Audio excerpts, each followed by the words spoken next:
After playing Sonic 2 on the Game Gear, a lot of us dreaded the next portable Sonic game.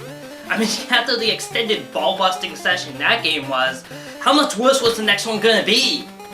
Well, the answer is Sonic Chaos. And let's examine what we came out with. The first thing you're gonna notice is a character selection screen. Yup, you can finally control Tails in an 8-bit Sonic game. Catch is, he controls differently than the Genesis titles. To fly, instead of tapping jump, you have to hold up and tap the button while you're actually standing. It's not quite as smooth, but it's not that big a problem really.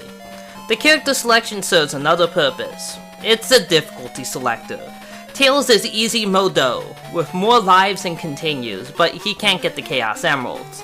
And with that out of the way, let's actually start the game. First, let's get the controls out of the way. You finally get the spin dash from the Genesis Sonic 2, making it easier to get around. You can also press up and jump as Sonic for a running burst of speed, like in Sonic CD. Also of note are the new power-ups unseen in any Sonic game before, like the spring which you can bounce on, or rocket shoes. They're pretty cool. The last major gameplay change is the way you get to the special stage. You just automatically warp there when you get 100 rings. That's it. He even takes you to the next act after you leave. How nice of him. The first zone is the Turquoise Hill Zone, which is the typical opening stage of a Sonic game. It's here that you'll get used to the controls and physics, which are much closer to the Genesis games now than the previous ones. Not much to speak of here, even the boss is a complete joke, just mainly because there's actually rings in the third act of every zone now. Sometimes they're hitting what they're actually there. Next is the Gigapolis Zone, which is a city-themed level with tons of rings to find just off the beaten path. You should have no trouble here at all, and it's a pretty cool level all told. Just not very remarkable. Then there's Sleeping Egg, and this zone likes its instant death pits. They aren't everywhere, but chances are if you start falling down, you're going to find that there's nothing below you but death. The stage itself is Sandy's crumbling ruins, which certainly has personality. Mecha Green Hill is next, and it's not too much of a problem, but rings are pretty scarce if you're shooting for the special stage.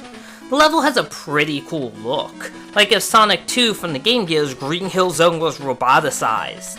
Things wrap up in Aqua Planet. If you didn't get all the Chaos Emeralds from the special stages by now, there's not much hope from here on.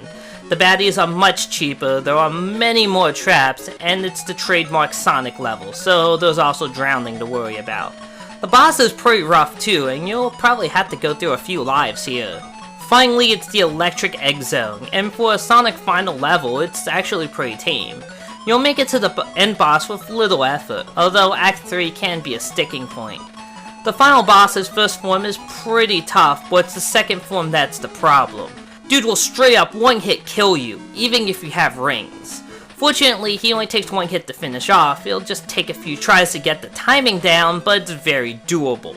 What isn't doable are the special stages. These things are a pain. The first two are nothing special, and the third relies on a cheap trick. Just hold off in the tubes and you'll win. No, it's the final two that are flat out impossible. I've never beaten the fourth one. Mainly because the time limit is super strict. You have to be absolutely flawless to get the gem. Sadly, I'm not. Graphically, the game looks quite a bit more refined than the previous games. The sprites are more expressive and have more detail, while the stages feel more varied, colorful, and distinct. The music differs between this and the Master System release in a couple places, mostly in the Master System's favor, but both scores are forgettable with the exception of Mecha Green Hill, which sports a distorted rendition of You Can Do Anything from Sonic CD, which was also the music from Sonic 2's Green Hill Zone. It's a nice touch. The level design feels much closer to its 16-bit brethren, with tons of ramps and loops to navigate through. It feels like a Sonic game, through and through. Of course, the one flaw of the game is the difficulty. Yes, I complained about how ball-busting Sonic 2 was, and I think I've used that phrase like 500 bajillion times by now, but they dialed it a bit too far back here, special stages notwithstanding. The Tails mode wasn't even necessary, considering how much of a cakewalk everything else is. Well, that's not Chaos, a flawed but at least worthy entry on the 8-bit Game Gear. Of course, this wouldn't be the last time the spiky hedgehog found his way onto the hardware now.